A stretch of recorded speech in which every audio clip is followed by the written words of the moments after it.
Brazil's BRICS proposal causes uproar from Trump. China, Brazil, and other members of the BRICS grouping have slammed the resurgence of trade protectionism at a meeting in Rio de Janeiro dominated by U.S. President Donald Trump's tariffs blitz.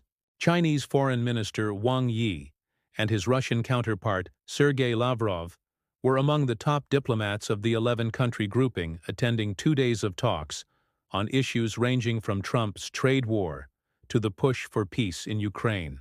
Mauro Vieira, the foreign minister of Brazil, which holds the rotating BRICS presidency, said the bloc underscored its firm rejection of protectionism, without explicitly referring to Trump.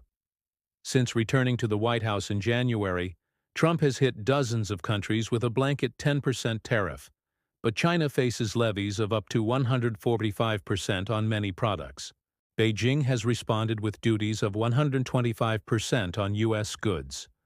BRICS, which was founded by Brazil, Russia, India, and China in 2009, and now also includes Egypt, Ethiopia, Indonesia, Iran, Saudi Arabia, South Africa, and the United Arab Emirates, has become a major counterweight to Western-led groups such as the G7. It now makes up nearly half of the world's population and 39% of global GDP. The meeting in Rio came at a critical moment for the world economy after the International Monetary Fund slashed growth forecasts over the impact of Trump's sweeping levies on imports. The ministers did not issue a joint statement. Brazil instead settled for a declaration summarizing the discussions.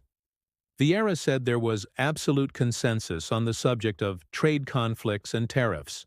Some BRICS members have avoided Trump's trade fury.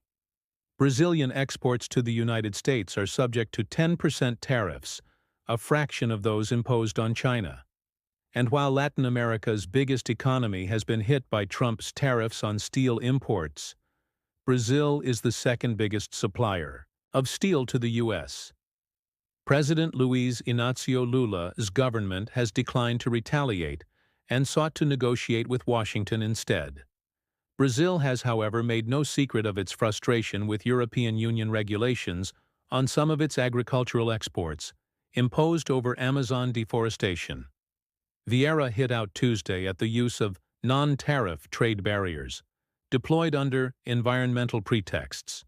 The group trod more carefully on the issue of non-dollar transactions among BRICS members. At a summit last year in Russia, BRICS leaders discussed boosting such transactions, eliciting a swift rebuke from Trump, who threatened them with 100% tariffs if they undercut the U.S. currency.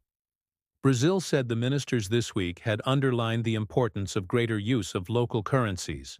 Multilateralism and cooperation were the watchwords of the meeting, which also discussed the wars in Ukraine and Gaza. The BRICS ministers called for a complete withdrawal of Israeli forces from Gaza, terming Israel's more than 50-day aid blockade of the territory unacceptable. They had less to say about the war in Ukraine, which is at a critical juncture, with Washington threatening to end its efforts to broker peace in the absence of a breakthrough. As in the past, Russia's BRICS partners stopped short of condemning Moscow's invasion of its neighbor while calling for a lasting peace deal. The growing global polarization is of particular concern to Brazil, as it prepares to host the annual, often fractious UN Climate Conference in November in the Amazon. On Tuesday, Brazil warned that the international fragmentation was jeopardizing global climate action ambitions.